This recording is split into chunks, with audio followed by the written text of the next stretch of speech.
The New Jersey Innovation Institute is the conduit that connects one of the nation's leading polytechnic institutions, New Jersey Institute of Technology, to the outside world. Created to leverage the vast resources of NJIT, the New Jersey Innovation Institute is focused on fostering innovation, building companies, and upskilling New Jersey's workforce. NJI employs over 100 people and generates over $35 million in revenue per year in industries such as defense and healthcare. To learn more about the innovative strides being taken at the New Jersey Innovation Institute, head to njii.com. Entrepreneurs and small business owners, are you feeling overwhelmed by lack of capital, growth challenges, or personal branding? You are not alone. UCS Advisors is here for you. We're professional capital raising advisors committed to helping you secure funding and grow your business. Are you ready to impress investors? Check your investor readiness with our free 45-second quiz at ucsquiz.com. We believe in you. Visit ucsquiz.com and start your success journey. And remember, always be willing to achieve your greatness.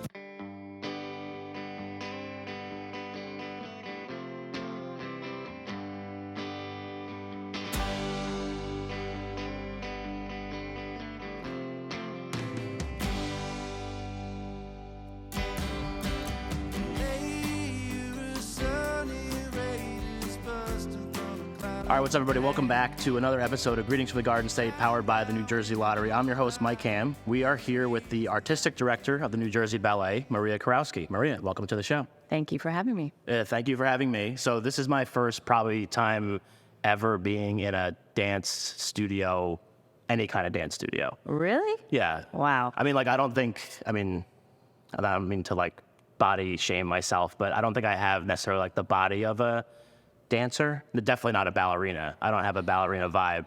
More of like a bull in a china shop vibe. It's more about having the passion to dance. Sure. That's what would bring you into the studio. Okay. I guess you don't have that. I mean, it also depends on maybe like if I've had a couple drinks and like the liquid courage starts flowing through like a wedding. I'm a great time. Not a great dancer, but I'll be on the dance floor all night. It's just like a different kind of dance. So Yep. Let's, before we kind of get rolling into kind of your background and how you got here and all the other stuff that we're going to talk about today, can we just do like a quick 30,000 foot view of what the New Jersey Ballet is, if that's not like so apparent in the name, but just kind of what it is, how it operates, and then we'll kind of get into your role and how you got here. So New Jersey Ballet was founded in 1958 by Carolyn Clark, who was a dancer at the American Ballet Theater.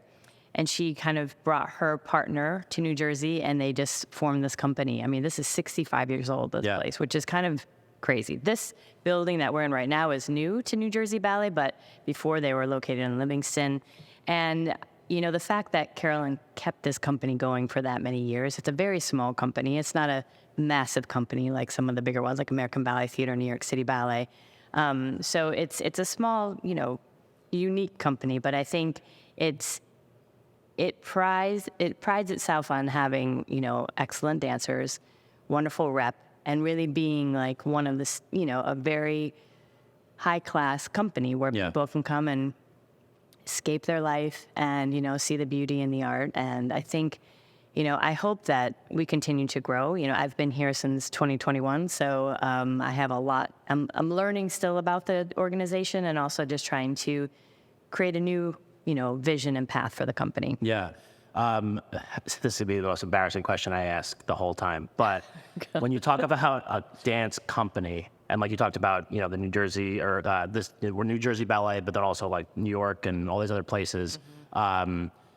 What does that entail? Is it just kind of like a collective essentially of dancers and putting on shows and like all that kind of stuff? Yes, and it's not. No, I have to say, because people always say, "Oh, you're running the school," and I said, "Well, no, I'm actually running the New Jersey Ballet Company, which is a collection of. Right now, we have 22 dancers, and we put on performances throughout the year, throughout the state of New Jersey. So we try to get north and south and east and west of the state, just to kind of, hit all the communities. Morristown we're based at Mayo Performing Arts Center. We're their resident ballet company also there. Also a sponsor of ours, so shout out MPAC. Yeah. Yeah. And they've been wonderful. We do our Nutcracker there. The Nutcracker is the longest running production of Nutcracker. Yeah. And so, which is great. And we keep trying to bring new things and ideas to it and make it a better experience for the audience every year because it is something people really continue to go back to. Absolutely. So then when we're talking about like these dance companies, and I think that's a good thing to point out, that it's like a school in a sense that like you're teaching people how to perform within the scope of what you guys are doing, but then also at the exact same time you do like dance classes with like little kids in here, to kind of like make that separation almost. Do you do that? So there is, yes. There's the New Jersey Ballet Company and there's the New Jersey Ballet School. Okay. And they start at the age of 4, the students. So just recently I've been asked to be the artistic director of both. So it's still new to me, but there are classes and we share the studio space with the school. So the company works from, let's say 10 o'clock till 4, and then the students come in and then they have classes with our faculty, which is pretty much separate from the company. Yeah. We do have some overlap, but. Gotcha. Okay. That's good to know. And then when we're talking about like size, you said 22 dancers in the company right now. Is that like on average, like about the size of what normal companies are, or are there bigger ones, smaller ones, a big range? That's a smaller company. Okay. So like, let's say New York City Ballet has, when I got into New York City Ballet, there was 120 dancers. I don't think they're back up to that mark yet. There's probably about 90 to 100 dancers. But they can range. Miami City Ballet probably has 50 dancers, and San Francisco Ballet also is like 90, and American Ballet Theater probably is close to 90. But there are several companies in the United States that have, a smaller group, and it's, just to have a company in a state. I think what's great about New Jersey Ballet is that we are New Jersey Ballet. Like this, we're trying to represent all cities in the state, and it's not a huge company, but I think we have a lot to offer. Yeah, for sure. So I want to learn a little bit about you, because I was doing some background research before we, got here and started doing this episode. And like your career, as someone who doesn't know a lot about dance or ballet or anything, I was like, wow, she's done all these incredible, cool things. So like, when did the love of dance start? You're not from Jersey originally, right? No, I'm from Grand Rapids, Michigan. Okay. All right. So then what got you into dance originally? What kind of brought you out to the East Coast? And then we'll kind of get into the Jersey stuff a little bit more. Okay. So my older sister was taking ballet at the local YMCA. And so while she was at her ballet classes, I kind of would put on her other leotards and run around the house. And my mom was like, do you want to take that, dance class? And at that time it was like dance and tap, it wasn't like officially really structured ballet class. Yeah. And I was like, yeah. So then I started, the local YMCA, and the teachers that I had, their names were Helen and Kay. They were twin teachers. They saw a little bit of talent in me, and they said, there is a school down the street that's, more focused on ballet. And so I went to that school for a couple years. And then she said, there's these 2 teachers from the Joffrey Ballet that are going to start a school. They were principal dancers with the Joffrey Ballet Company, another big company that used to be in New York, but now is in Chicago. They're going to start the school here, and I think Maria should go there. So I started there, and to be in a small town and not have access to a ballet studio and have a talent, I don't know what I would have done. Yeah. Like if I would have had to travel to Detroit or a bigger area to get, coaching and proper training.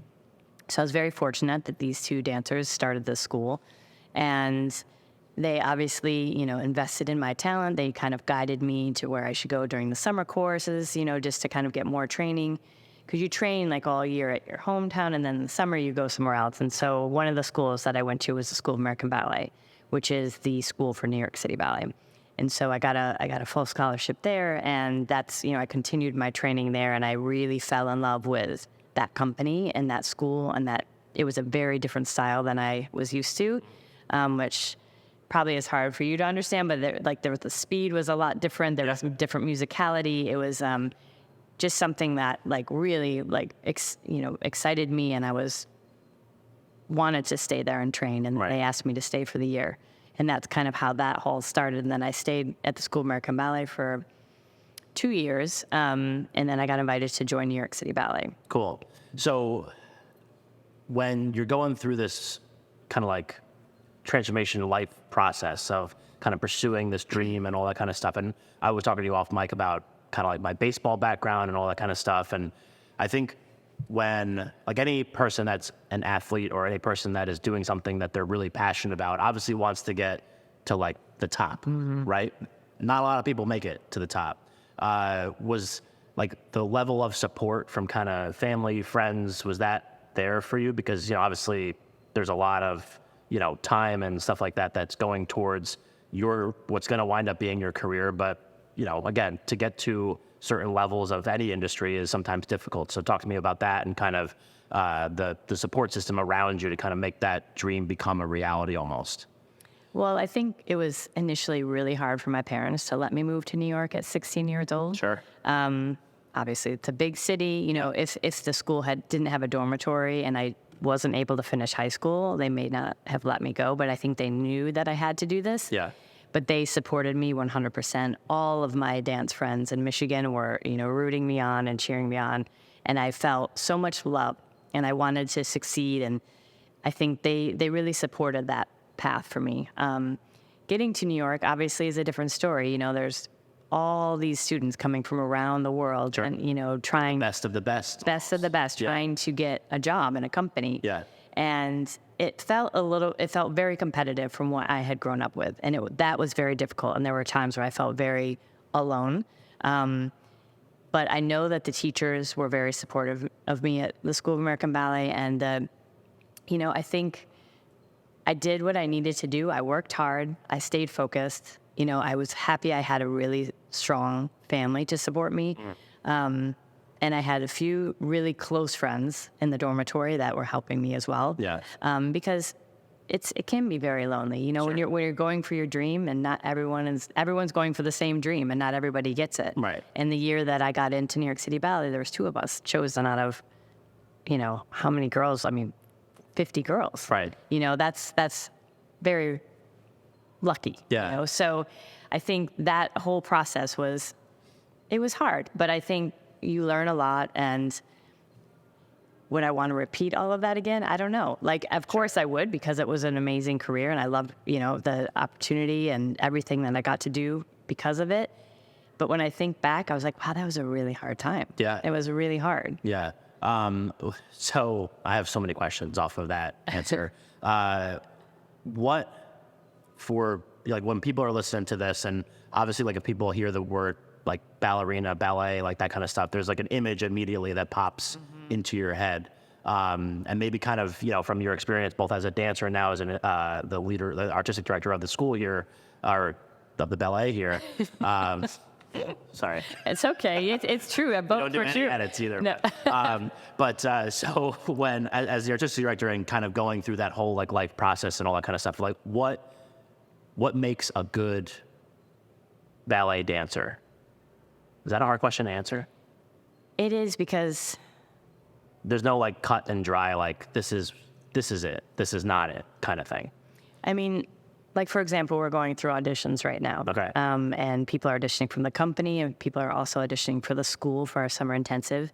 And when you look at dancers, you know the ones that have it. Sure. You know how they always say, like, the it factor. Yeah. But you know the ones that have the technique, they have beautiful feet. You know, I think what I'm realizing coming from New York City Ballet, musicality was so important. And when you're doing a Balanchine Ballet, who was the founder of New York City Ballet, it was like the biggest thing. And now I'm realizing when I'm hiring dancers that how important that is to me. Yeah. Because obviously, you know, music, you're supposed to be able to, like, almost, it was see the music, hear the dance. And so, Interesting. Yeah. So you want to really, like, and that's really important to me. And I didn't realize it before, but I think, and also personality, you know, how, when you're in a small company and you don't want someone to be a diva, you don't want someone to not be a team player. Right. And I think that that's very important in a smaller company, because in a bigger company, they can get a little bit lost and you don't have to deal with them. But when you're in a smaller company and there's someone that comes in that is a little bit not as mixed in with a group, Sure. it makes it very difficult. And there That's becomes right. like a little black Not cloud. anything that I would ever think of, but it's Yeah. like, you know, very much like the team factor too, you know, and being part of it. And, you know, because I'm sure there's solo stuff, but then there's also group stuff and, Right. you know, the training and like all that kind of stuff that kind of goes into it. That's another question that I had as you were kind of in the previous answer, kind of in your career as a dancer, and then progressing through that, kind of seeing how it operates, what's expected of you by teachers, the way it's taught, all those kind of things. Has that changed over time, or is it pretty much still kind of like the same, like this is how you do it? There's really no kind of an evolution almost. I mean, I'm really like hitting you with some tough ones. I know you are. I'm sorry. Usually it's very light and easy. Oh, it's okay. I mean, I don't think it's really changed all that much. Okay. You know, I think the expectation of a dancer is the same. You have to have a strong work ethic. You have to be able to, you know, it's not a career like a baseball player or football player where they're getting millions of dollars. Right? Sure. So we're working very hard for very little amount of money. And that is across the board, whether you're in a big company or small company, you're not getting paid like a big, you know, league, you know, athlete. Yeah. So I think you have to have that passion. And I think that none of that has changed. I think styles are pretty much the same as well. You know, I think we're all trying to adapt to different varieties of dancing. I know a lot of people are incorporating more contemporary into their ballet companies because I think that's, you know, when you ask audience questions, they want more of that. So I think they're, you know, and when people submit to the company, their auditions, they have to put a contemporary piece in there so we can see if they can move. So it's very, that part of it's probably changed, but I think, you know, bottom line, the work ethic and just, you know, really staying true to the art form. I do feel like there's less and less people excited about ballet, which is a little worrying. Sure. And I don't know if that has to do with the pandemic and kind of what, you know, artists are really struggling. And I feel like it was the last thing to come back. Yeah. So I think that is challenging, you know, so trying to make it still a place where, you know, we want audience to come in so they can escape their lives, right? And Totally. and see the beauty and there's meaning in dance, you know? And I think sometimes people would rather just look at their phone or, you know, sometimes, or, you know, go and watch a series on TV. And I think that trying to keep this art form alive is challenging. Absolutely. Okay, I'm going to ease off the gas a little bit. These really tough questions. So I want to go back to kind of as you're going through your career and you go through the American School of Ballet. Got that right? School of American Ballet. School of American Ballet. Dyslexic. Close enough. No, it's close enough.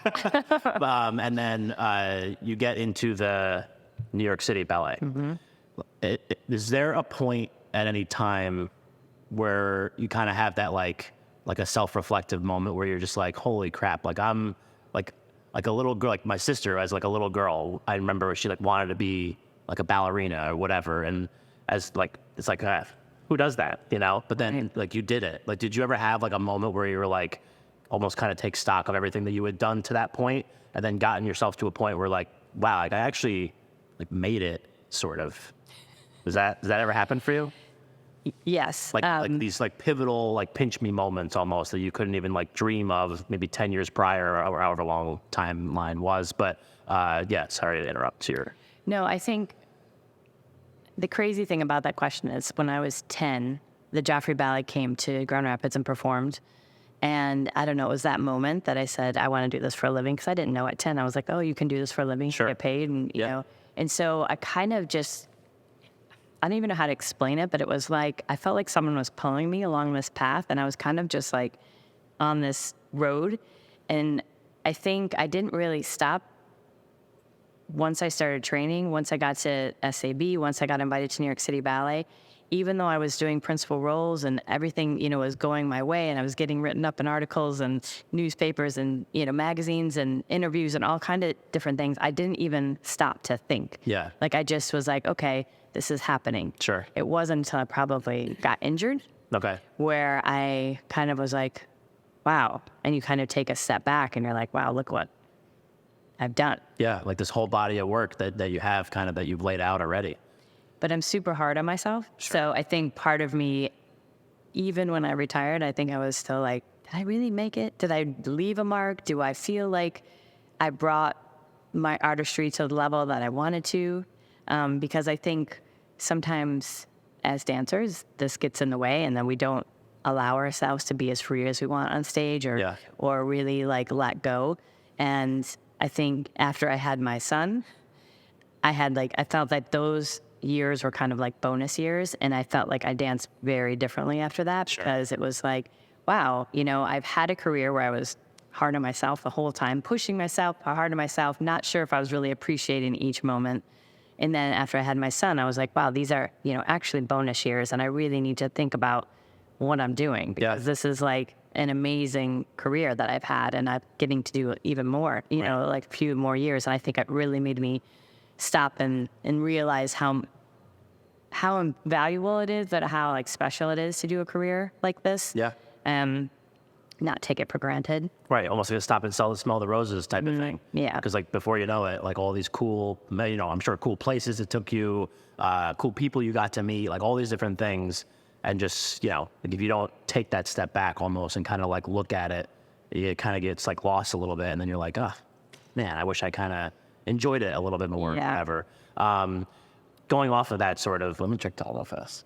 All right, last question before we break. But, oh, hello. Oh my gosh. All right. And we're back. Wow, but that's never happened before. That's never happened before. That's awesome.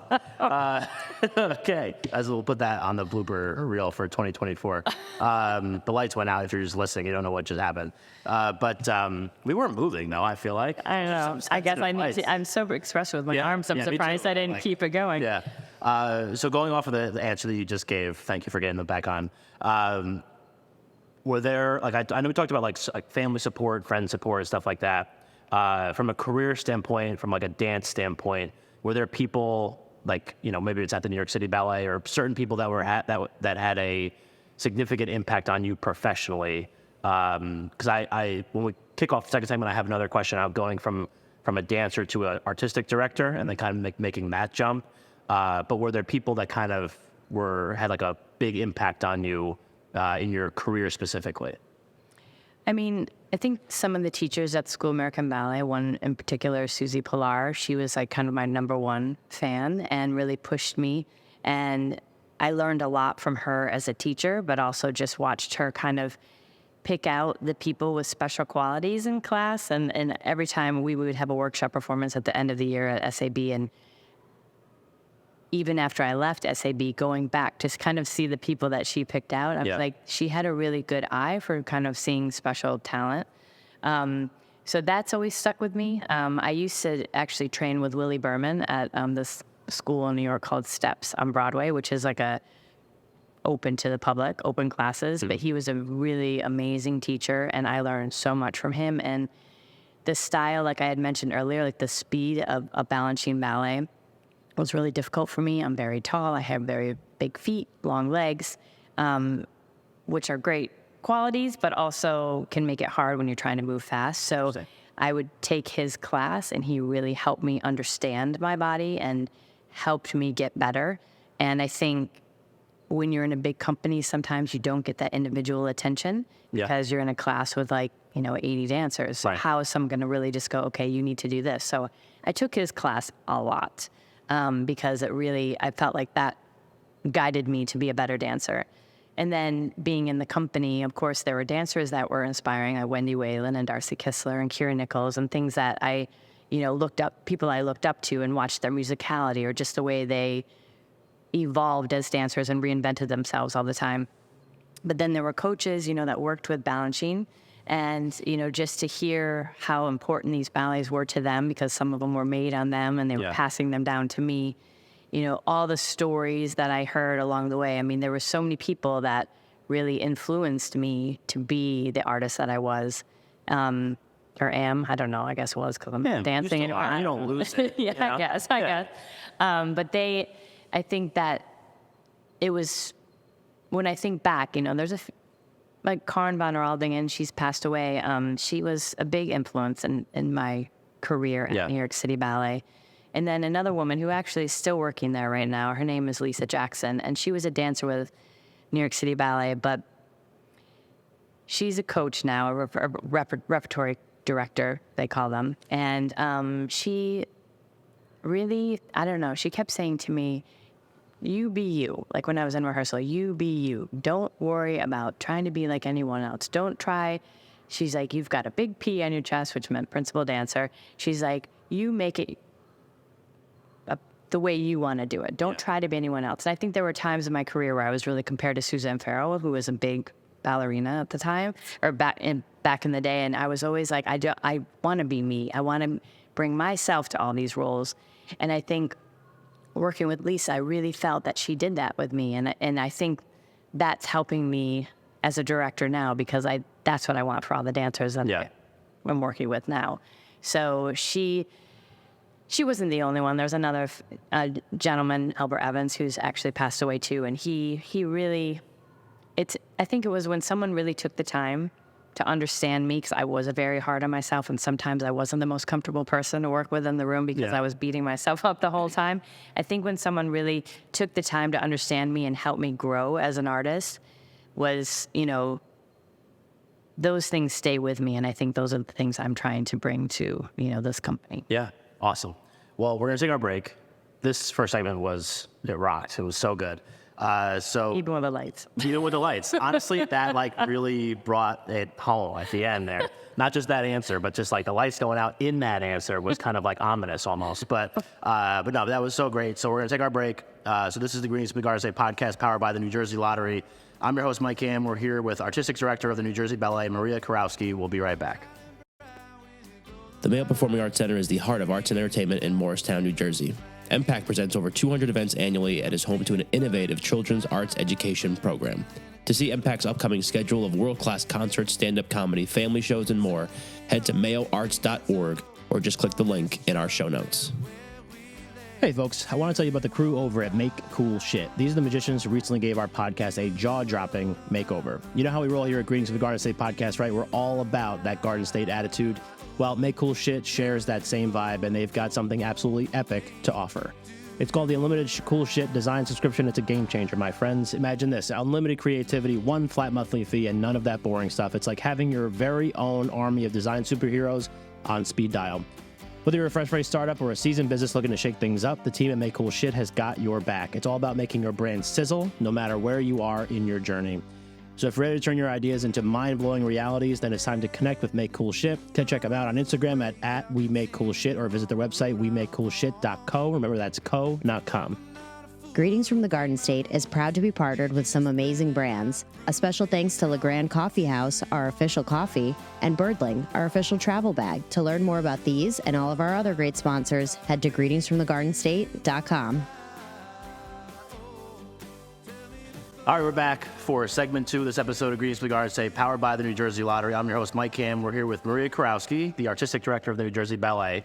So first segment, we learned, I hit you with some harder questions than I've asked really anybody ever doing this episode, or this show, I mean. So I apologize. I didn't realize, as it was coming out of me, but I just got, so curious in the moment, and I had to know. But we also learned a lot about your career as a dancer, and then now shifting it to artistic director. Take me through how that happened.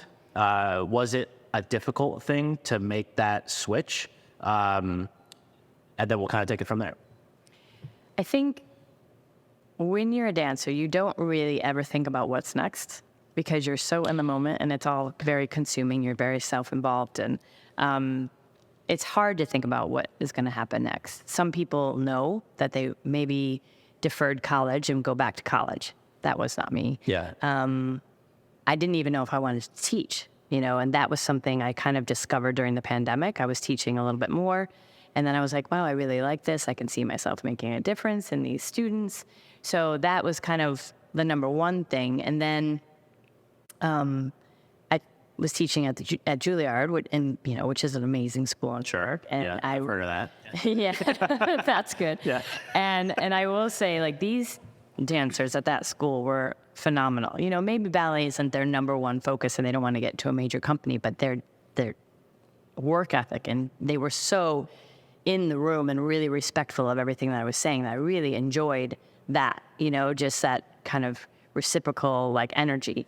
And that was kind of all right, so when I knew my career was ending and I said, okay, let me just see if I can teach at Juilliard. Mm-hmm. And then I got offered a part-time job there because they didn't have anything else. And she said, I would love to have you teach part-time. And I was like, I would love that. Then I was teaching, throughout the pandemic. And I reached out to New Jersey Ballet School and I said, I don't know if you need any teachers or if you need any coaches, to kind of fill the other part. And she said, I actually reached out to Coda Noah, who is our associate coordinator, artistic coordinator, and marketing. We all wear lots of hats. Yeah. Right. I totally feel it. Yeah. I get it. And she had said, she's like, well, we're actually looking for an artistic director. And now this is not something that really crossed my mind. One, because the company that I was with, I saw my director there every single night, all day long. And I had a son, and I was like, I can't give up my entire life, to run a company. And I think that really scared me. So I never really thought about it. But then this is a smaller company. They don't work as much. Maybe it's something that might be interest to me. And so I met with the chairman of the board here.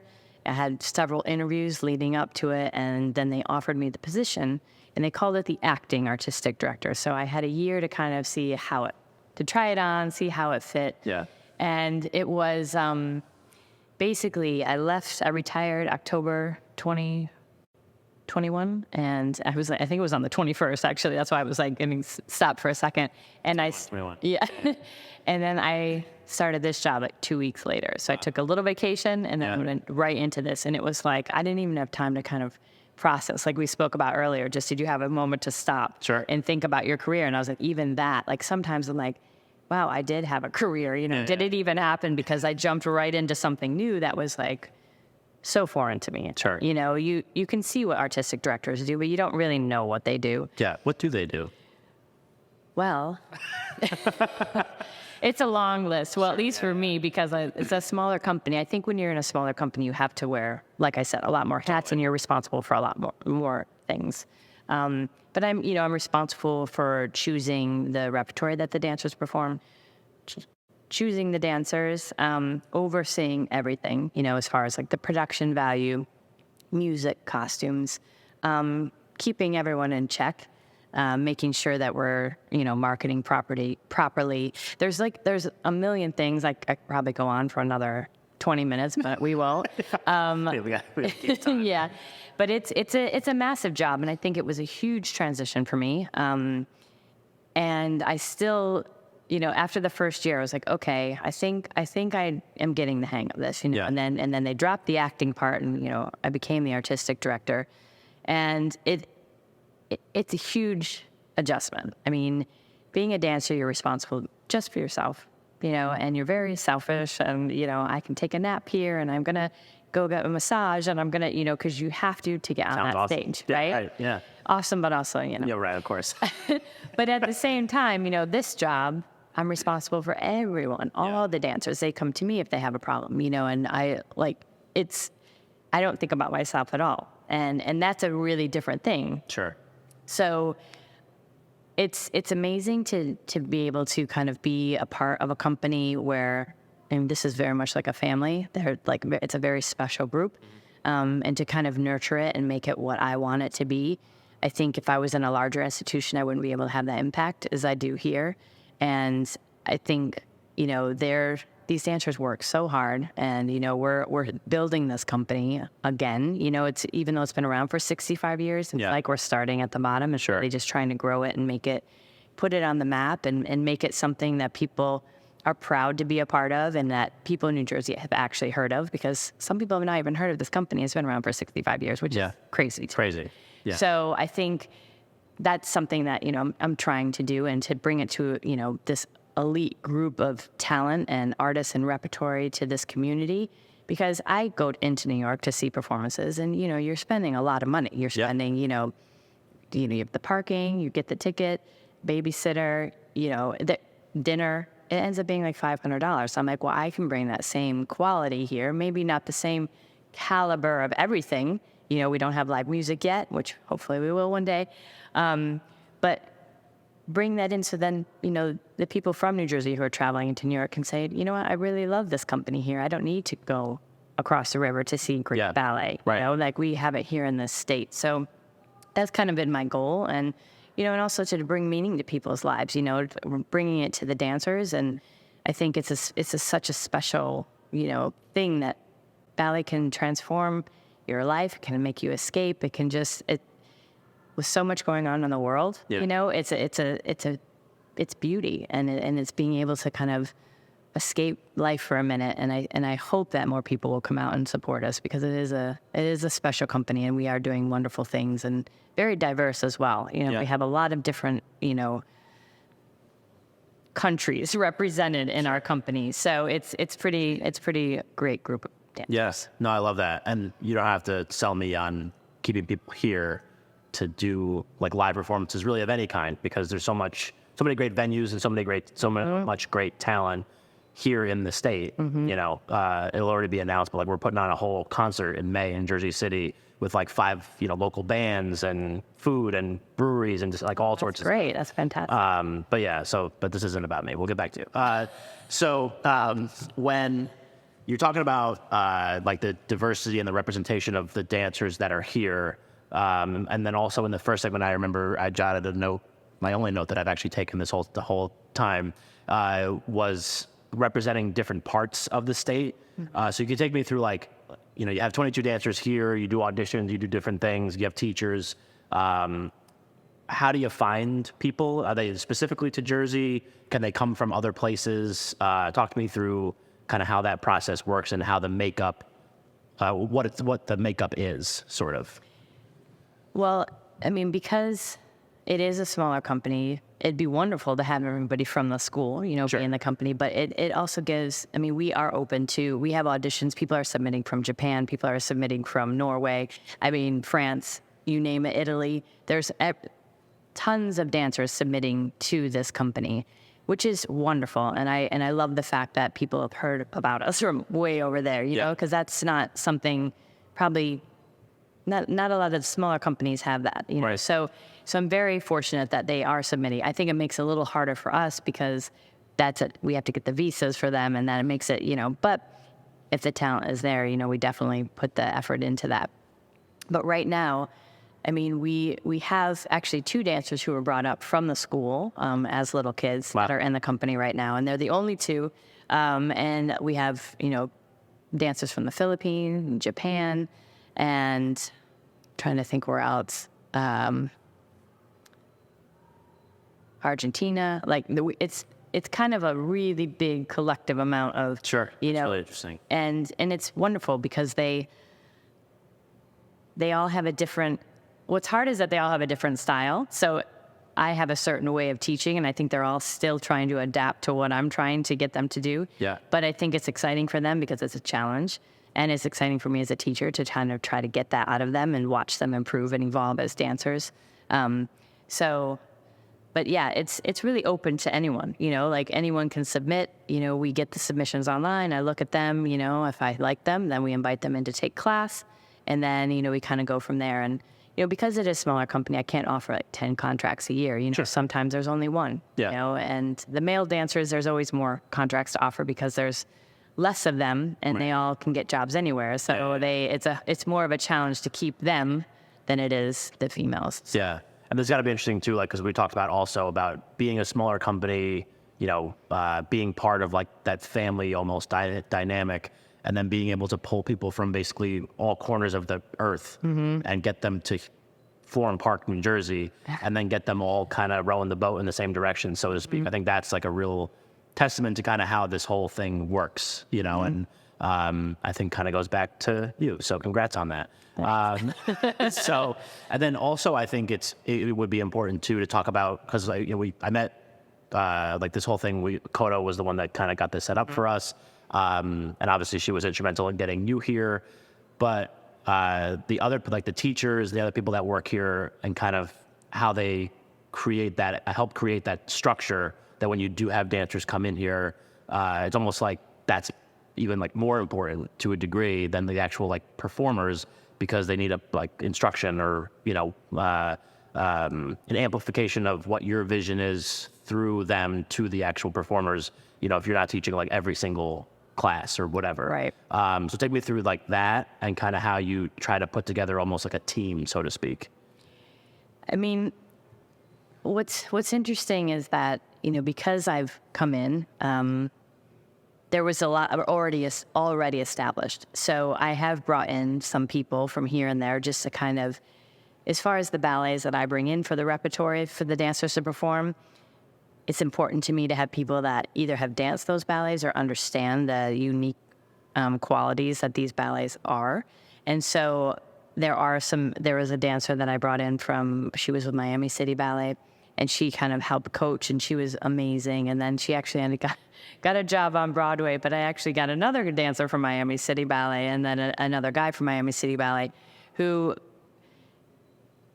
I find that it's important to have people that understand where I came from. Yeah. I don't think there's anything wrong with the people that are already here because everyone has something to offer. Right. And I think the people that I have met along my way in my career have been very generous in helping me and coming out to the studio. You know, some really big names have come out here. Christopher Wheeldon, who is a good friend of mine, but massive choreographer. You know, he choreographed Michael Jackson on Broadway. Oh, wow. Like he's really, or MJ, I should say, MJ the musical. He's been like amazing in supporting me and, you know, giving us ballets, just donating ballets to us to allow us to do them. And I actually came to the studio and worked with the dancers, and the dancers were just like blown away you know, that they had that opportunity. That's cool. And my director of New York City Ballet, Peter Martins, also came out to the studio, and he hadn't been in a studio in many years, and it was great just to have him in a studio, and he thanked me for giving him that opportunity. And the dancers were also still, I mean, he was a legend, you know, back in the day. This massive dancer at New York City Ballet and directed New York City Ballet for so many years. So it was great to have him out here.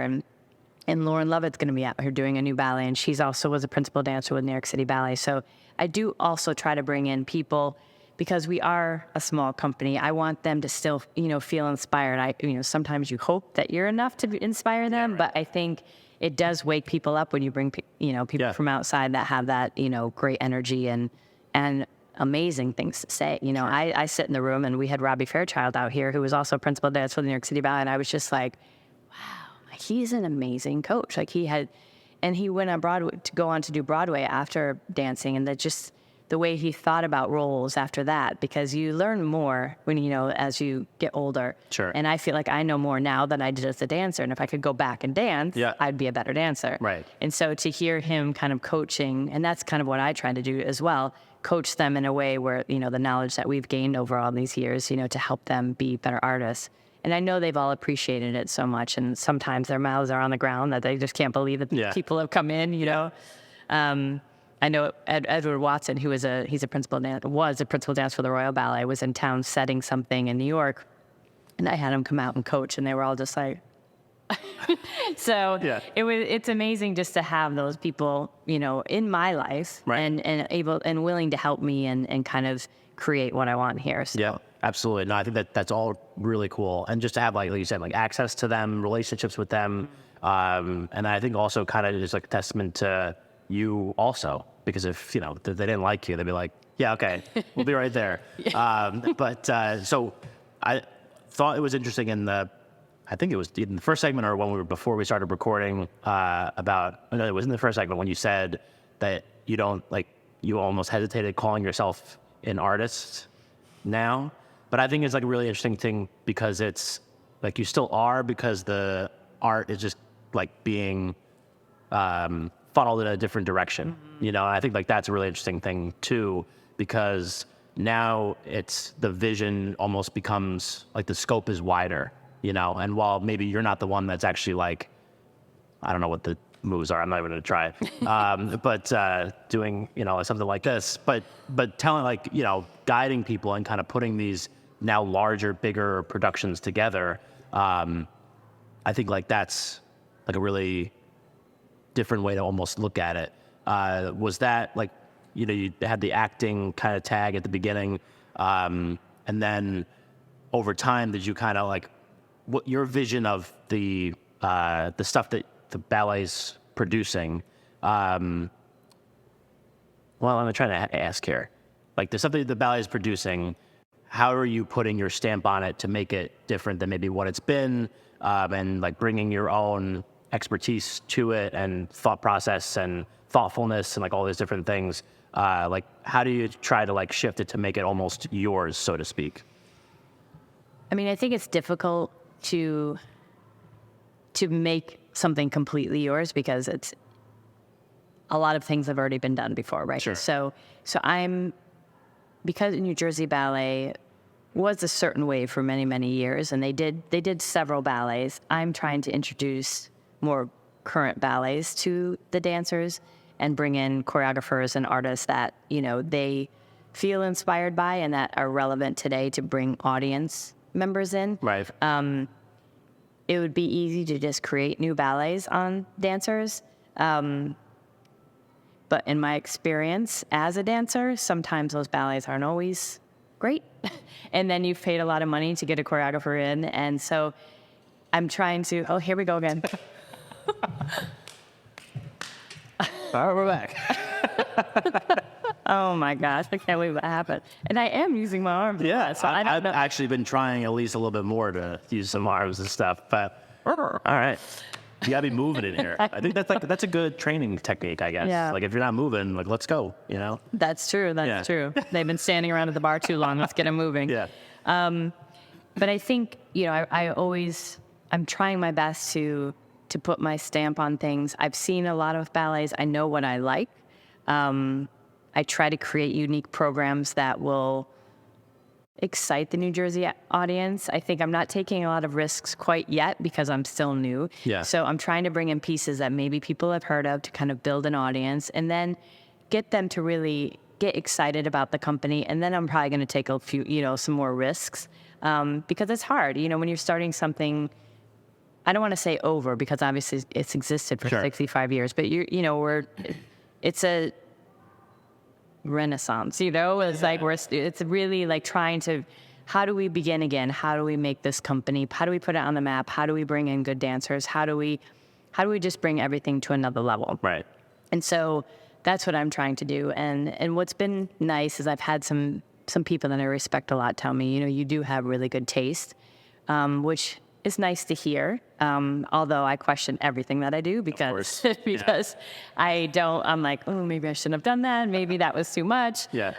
But I think, I'm learning as I go. I'm not, even as a dancer, like I didn't stop learning. Even now I take ballet class every once in a while and I'm still like thinking and trying to improve. And I think in this position that I have now, I'm always going to be pushing and learning and making mistakes and trying to learn from them. And I can only do so much, and I hope that we'll keep going in the same direction and not get, stuck. Right. But we'll see. Yeah. No, I think it's cool too because I remember the first segment also, the person who told you just be you sort of thing. That's like to a degree, that's exactly what has to happen here too because, 65 years is an awesome run, but you can't do the same thing that they've been doing for 65 years. Like now it's a time to put your own stamp on it and make it your own and kind of like help continue that evolution over time. And I know it's like not an easy job. And obviously it's almost kind of not like learning on the job, but evolving on the job, we'll say. As an artistic director, like what's your favorite part about it? Because obviously like dancing was like the thing and then being like now not having the thing. Is there like a thing that you're like, this is what I love about being an artistic director of the New Jersey Ballet? I mean, I love being in the studio with the dancers. I mean, that's always probably the funnest part. Yeah. Funnest, is like most fun. I'm not even good English. That's all right. Whatever. The lights have gone off high. Yeah, this has been a wild episode. I actually was not ready for it, but this has been awesome. So much fun. I love giving all that I've learned throughout my career to these dancers. I love watching them grow in a part and kind of just guide them to, push themselves further. I think that was something that meant a lot to me as a dancer. So to be able to do that for them was really, rewarding.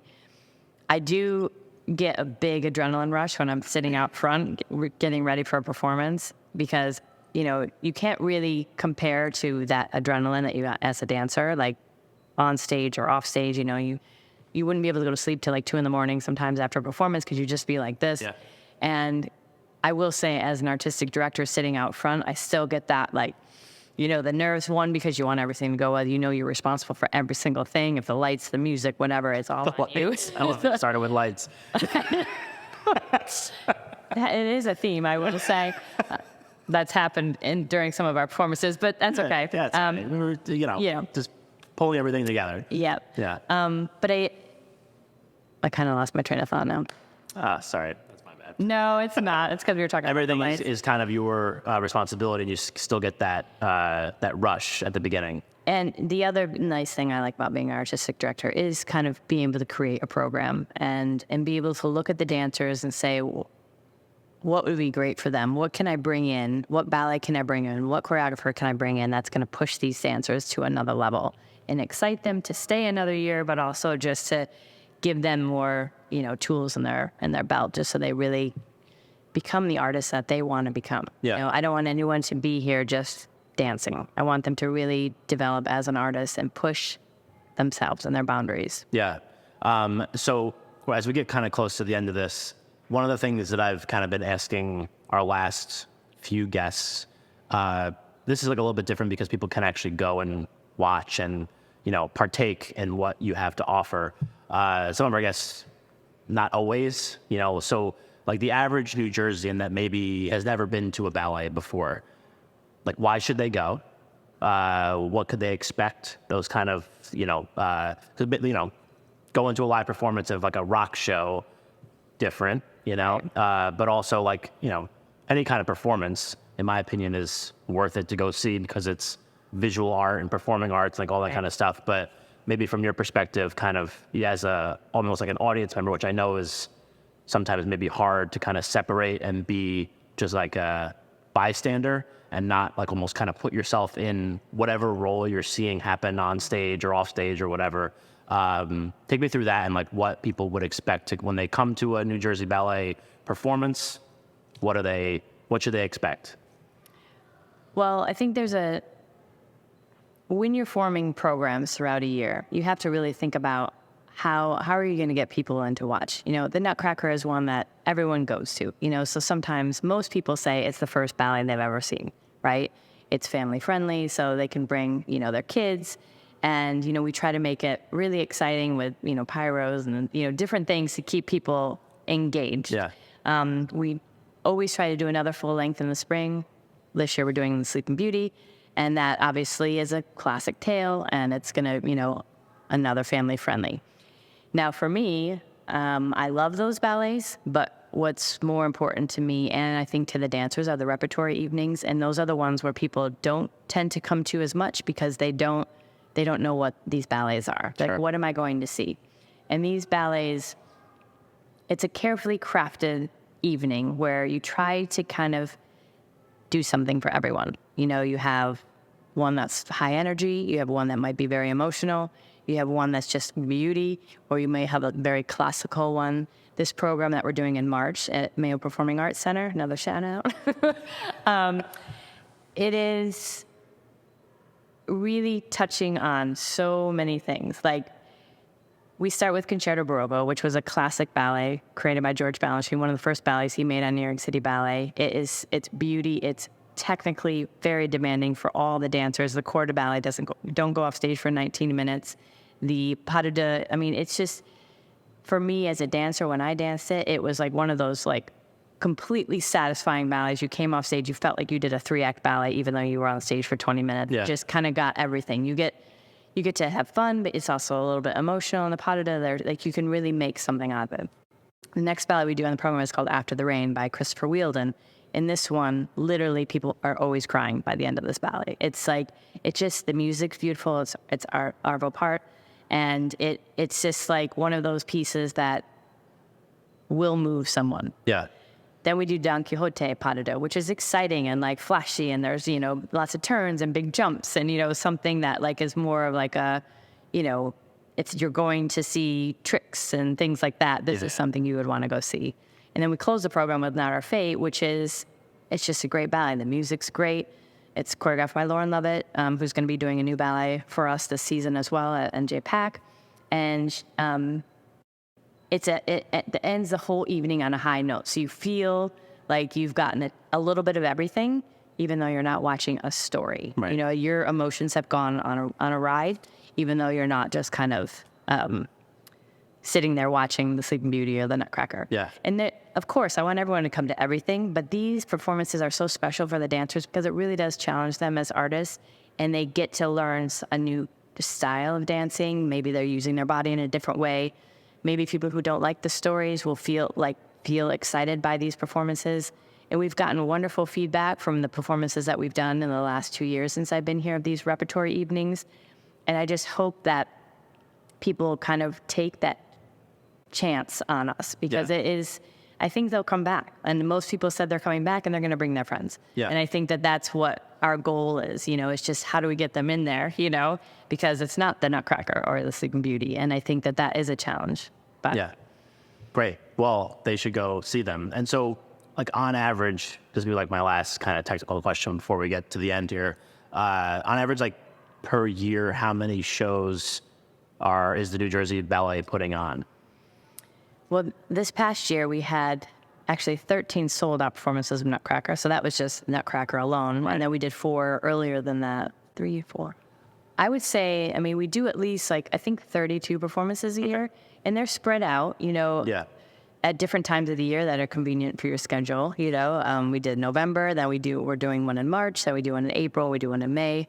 And, like I said, there's something for everyone. I think and our tickets are not like New York prices. Right. It's not like you're going to pay $200 for a ticket. They're under $100, and it's a wonderful evening. And Morristown is so great. There's so many great restaurants there. You have dinner, you come to the ballet, and I try not to make the programs very long either because nobody wants to sit there for 3 hours. And this particular program in March has 1 intermission. So it's like they're in and out, and they can say, "Oh, I went to the ballet and got to experience something great." And then the performance at NJ Pack that we're doing in May. This is a really unique program for us. Lauren Love is creating a new ballet. We're doing another ballet that was created for the company my first season. And that was, received really well by another principal dancer from New York City Ballet. He was the one who created Harrison Ball. And it's a beautiful piece. And so we're doing that. And then we're also doing a piece by Justin Peck, who is, a huge choreographer as well. And I think it's a unique program to us, and I think that's also another really exciting way to kind of get to know New Jersey Ballet and what where we're trying to go. Sure. Awesome. Well, for people that want to go find the schedule, get tickets, all that kind of stuff, or maybe tickets will be like on the actual venue sites, but where should they go to learn more? Check out the schedule. Like, where do you want people to go to learn more about you guys? They can check it out at njballet.org. Great. So, Maria, this has been one of my favorite episodes I've done in a while, honestly. I'm not just saying that because we're sitting here. It's went out. That was funny, but just I just appreciate kind of, like I said to you before, the types of episodes that we're recording this week all 3 are so different. I may have gone to 1 ballet in my entire life, which will change, I promise. But, I just, I wanted to try to round out different parts of cultural stuff in Jersey, and then doing this and sitting with you and kind of just learning not just about New Jersey Ballet, but really your career and all my stupid questions at the beginning. So I really appreciate you doing this with us and giving us your time, and 'cause I know you had a lot going on, but I really appreciate you having me here.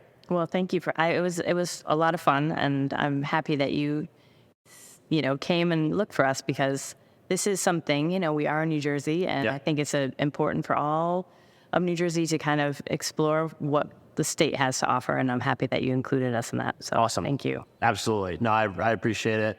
I just closed my book, so I have to open it again. But so thank you to everybody. Oh my No way. No way. The very